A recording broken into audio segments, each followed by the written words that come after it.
you for your patience. I realized that I talked too much. That's why the visits took some time, and I hope those of you who participated, at least they enjoyed the visit. So we're going to start our program for tonight, which is going to be very special. It's not a concert, it's not a demo, it's something in between. We realized that since we have mathematicians coming in, we have to have something that involves both technology and computer musicians and real musicians. So we're very honored to have Adrien Daoud on tenor saxophone tonight. So we are going to we're going to do a demo of automatic improvisation. So our plan is that I'm going to shut up and not talk too much. And I'm going to leave this stage for Shlomo and Adrien. So we are very honored to have Shlomo Dubnov here with us tonight. So Shlomo, for those of you who did not participate in the geometry of audio processing session this afternoon, is a professor in the music department and also affiliated with computer science, we can say that, with in University of California, San Diego, so he's come a long way.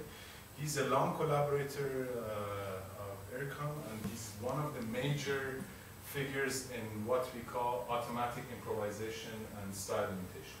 We have other major figures in the hall, but I'm not going to get through it. George Bloch sitting over there, so I have to be modest. And so what is automatic improvisation? It's very simple. You know what is improvisation. So Adrien is a great improviser. He can make music in style that is familiar and unfamiliar to you and make surprise and all that stuff. So we have a system here made by Shlomo called PyOracle. It's basically what you saw this afternoon. So if you didn't come, you know that you missed it. That actually listens to the performance of Adrien, and he learns somehow this style, and then he plays back.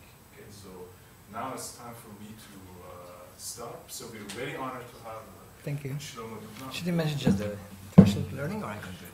Okay, so the way the system works is that it has to pass through, so since you're all scientists, we thought we would showcase that for you, it has to go through a learning phase. Okay? It has to learn some stuff before we start the performance. So what I suggest is that we do the learning. Okay. So I'm not going to explain anything. We're going to do it once in procession, and then Shlomo will explain, and then we do it again. So you have two listening experiences, and it's not going to be the same. So.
Okay, my turn to say a few words? Okay. Well, first of all, thank you, Adrienne. That was, I tried to minimally intervene. I'm more just making sure that, there are no glitches or that, the software doesn't do something totally unsensible and partly there are still things to improve. But let me, well, first of all, the idea was to play it, and even though you know that there's something happening here with the computer, kind of give you in some sense, let's say, fresh experience, in a sense that just hear it without explanation. Then I'll explain this a little bit, and then if you're good with this, we can do it again, and then maybe there'll be a slightly different version of that piece. Okay, so I think you realized that there was the saxophone live, and then there was the saxophone being generated by the computer, but all the sounds came from his recording. Okay, there was no model built before. We didn't store any melodies. Everything was done on the fly. So in some sense, it's all based on his improvisation. Now, I also hope that you felt that there was a sort of a dialogue between the live musician and the computer. So the computer was not just replicating exactly what he was saying, but was doing variations. So that was kind of the idea, that we can take his idiomatic performance, his own style, language, and do variations on that thing, but still make it meaningful in the sense that there will be recognizable genre or style or melodies or phrases, and not totally random, but not also totally replicating his stuff. So that's kind of the idea, to find some spot. So what we have here, basically, this was the recording of his sound, the waveform, and then we have a method that we call the PyOracle, which is part of the larger family of improvising methods. We have other system, and mentioned George, who was developing and still works on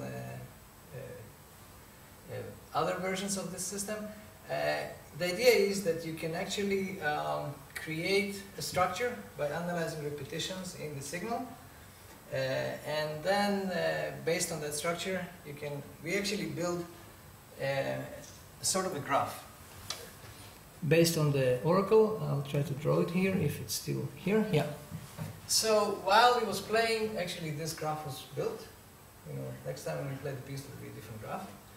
And what this graph shows is basically, at least the lower part. So I was talking about the same technique today, where we apply this to actually economic time series. So it's a time series analysis method. But what the lower parts show is every place where there was a similar type of material in the recording is linked by this lower graph, which is called the suffix link. Okay? So we have an automatic way to find repetitions, and we also know how long the repetitions are. And the upper part, which is part of the original string matching algorithm that we used, and this is used for search, we're actually not using this for the improvisation part, so just we focus on the lower part. So every time when you have these little arches, that means when computer now starts improvising, he actually makes a random walk on this graph. Okay, so he can play, if he plays straight, that will be exactly the same repetition. But if he decides to jump, he can jump forward or backward. It will create a variation, but because there is a common history, it will be a smooth variation. So in some sense, it's not really a Markov model, and especially since the memory is variable lengths, but it's a way to randomize the data that is in that signal. Okay, in a way that still resembles the original source. So this approach of basically extracting information, compressing a signal to find typical sequences and then reshuffling them, it had been like a topic of research in machine improvisations for, I think, at least a decade, with various versions, with lamp-receive algorithm and the factor oracle. Now, basically, we have this system that works on audio signals. So the threshold analysis was done because we can actually construct different oracles depending on the sensitivity or quantization, okay? Because we work with audio signals. So we have a criteria. Actually, during the training, he actually builds many oracles for different thresholds and then selects the most informative one. And we have also oracles built for different features. So on the top there, you can see We build oracles using the spectral descriptors, the meld frequency capsule coefficients. We can extract any other descriptor. Now we have centroids and amplitude, zero crossing, speech, and chroma. Chroma, which is a spectrum folded on itself inside the 12-tone scale, so we can actually detect more notes than actual timbre. And we use these features basically to construct these oracles and do the improvisation. Another feature of the system is that it is scripted, so this is not really the information theory aspect, it's how to use the system.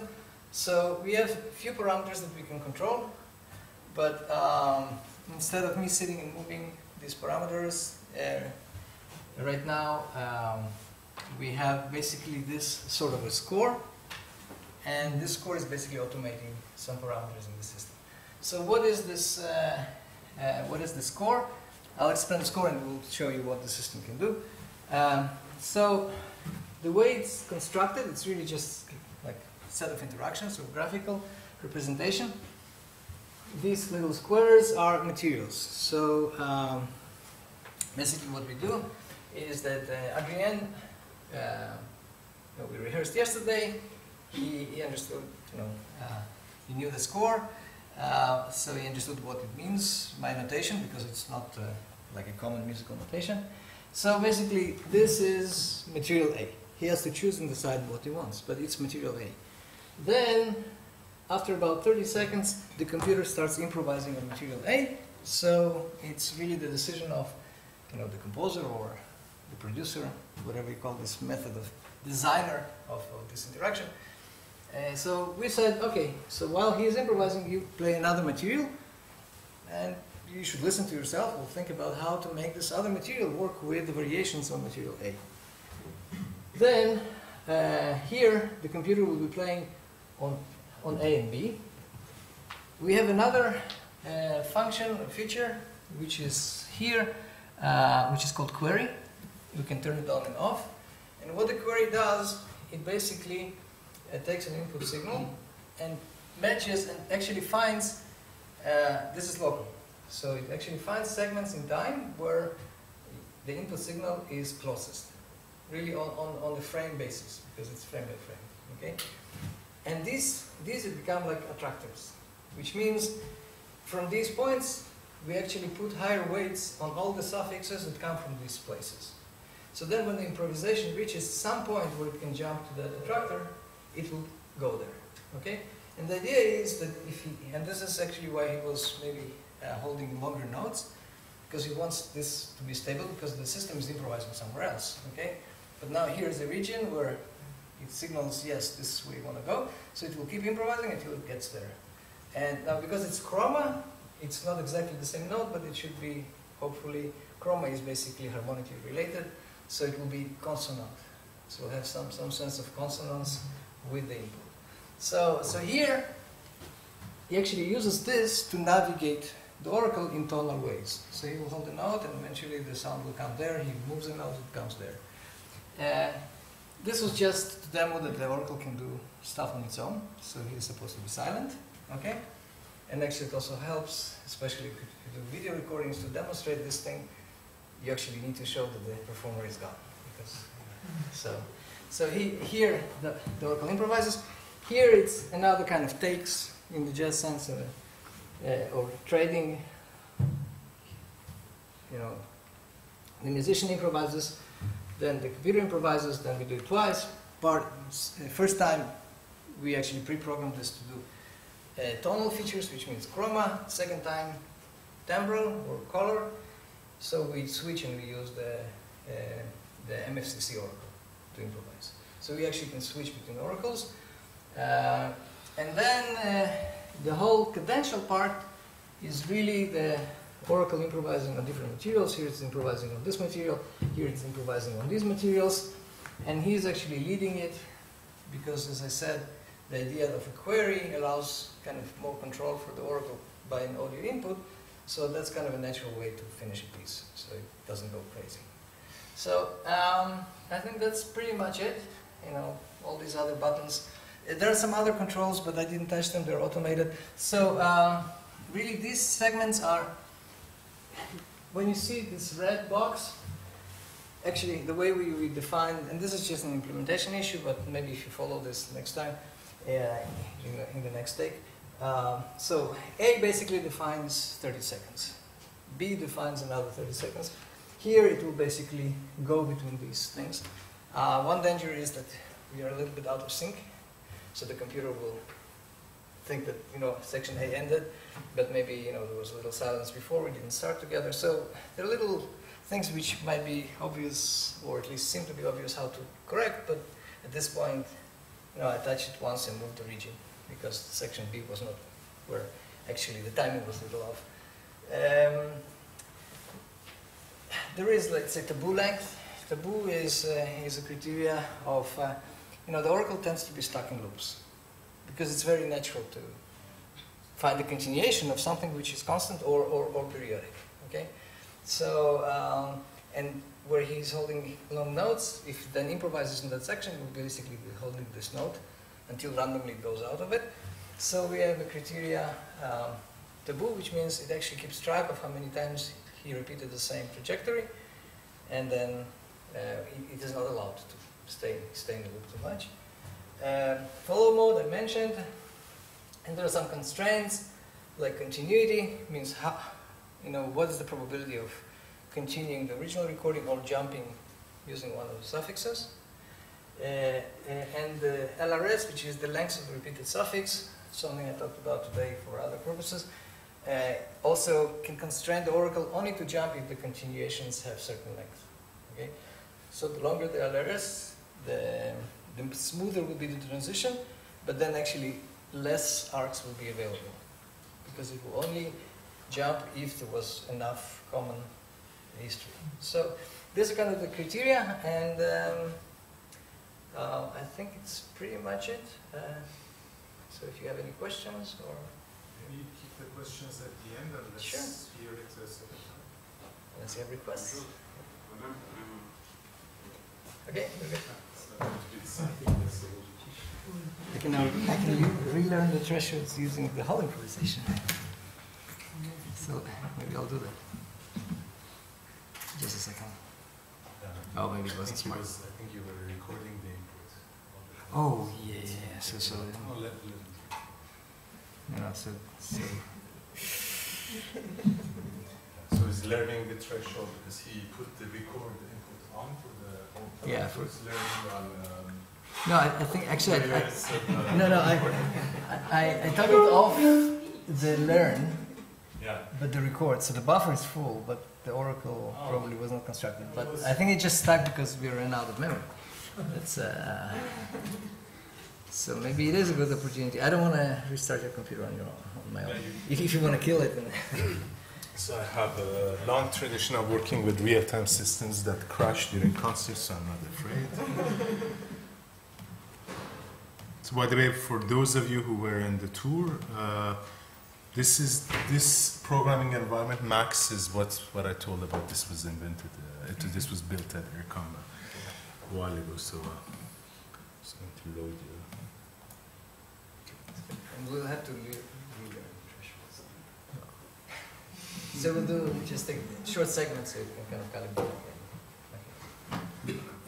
So there are actually two different learning aspects. One is building this Oracle on the fly with this fixed threshold, and the threshold actually determines, you know, when two audio frames or the features are different enough or they're similar.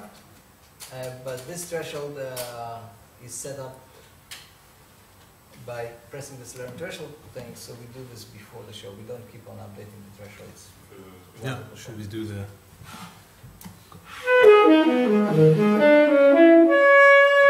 Just a second. You need to turn audio on. That's the first thing you need to do. Yeah. So now we have juice inside, please.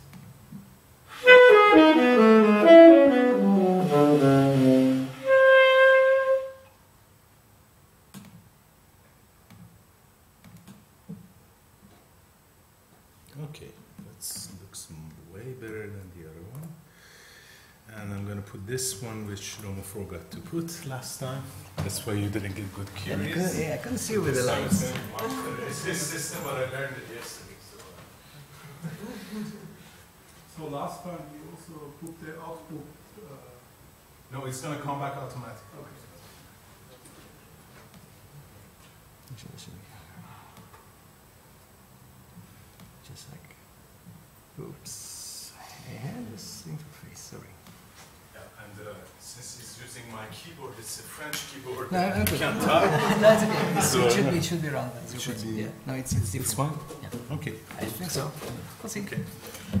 Okay, so we're pretty much ready to go.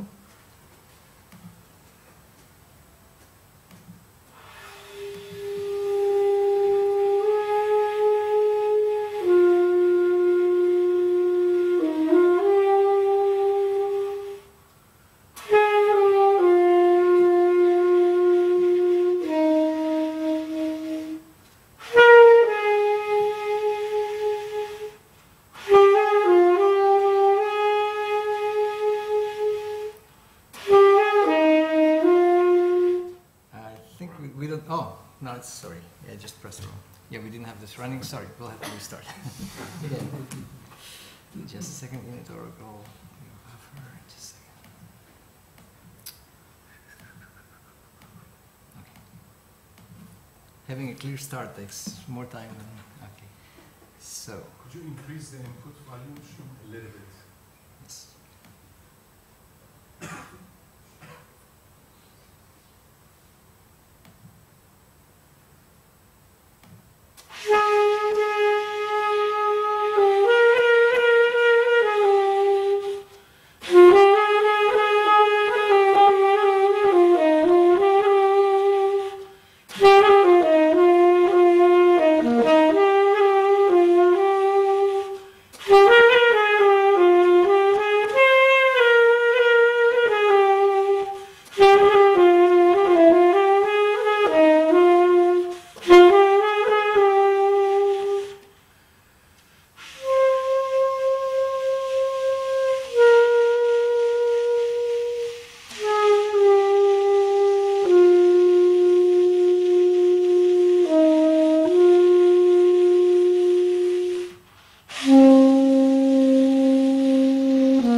So this is a system, so we learn the threshold that is 0.23, so your threshold cannot be greater than the learned threshold. So that's when the researcher becomes a musician, he forgets his research traditions, Yeah, but I think, especially in front of the crowd. well, see, now we'll have the little scientific discussion because it's still, I think it's an audio problem because now the threshold is low and it's still not improvising. Well, you don't have any output, so... Yeah, I don't have an output, so there's something about the output levels. No, because you have a meter over there. Let's retry. Just clear all the buffers and then it will work. Okay. Improvise the improvisation. Okay. Just a second. Yep. No, let me finish everything here. Get this. Start the script. Okay. Well, let's hope.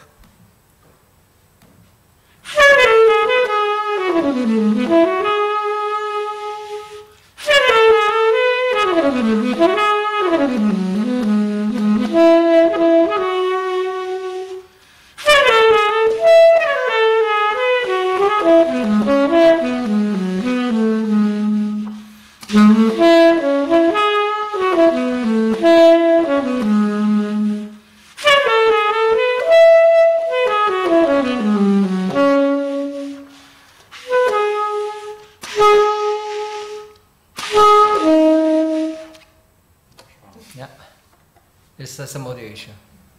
Okay. Let's restart. Yeah, I think when it crashed, something with the button.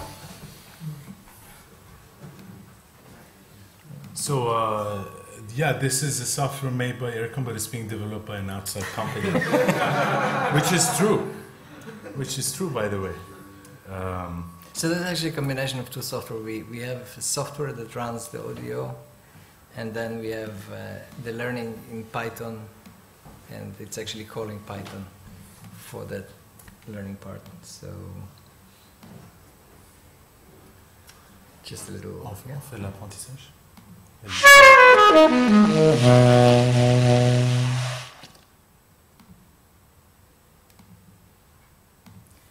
Okay, now let's just try to improvise with this. Just go improv on and just see if it does something. If we get an audio output. Just in that little section. Yeah, you have audio. Yeah, okay, good. It's working, right? Yeah. Okay. Okay, so this is. So that was really not our problem. Wow. And the threshold, Yeah, I think it's good. Yeah. Okay, so hopefully. Just like being backstage, yeah. Yeah, okay.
Well, I wonder if my explanation only ruined it, because now you saw where it doesn't match, and there was some kind of a time mismatch, because somehow the timing there actually was, the display wasn't working right. So it actually ended when it was supposed to be, but I just know according to the numbers that it was some kind of an end that the graphics didn't show. So there is some things going on, but you know, when you have a great musician, then it's his piece, and sometimes he's challenged more than the score tells him, especially in these situations. And bravo for handling this. So thank you very much, and thank you. Yeah. And so yeah, if you have questions to any one of us. We have time maybe for one or two questions. Otherwise, I know it's late, and some of you are in Paris, so. Would you work with any kind of instrument? Yes. Well, I mean, as long as these features capture something, it will do the job. Now it could be Gigo, you know, garbage in, garbage out. Can I ask Adrian what he thinks of his partner? I mean, you have some interaction with the computer. Yeah, so I discovered this software yesterday, and I found it very interesting. And you can be critical. no.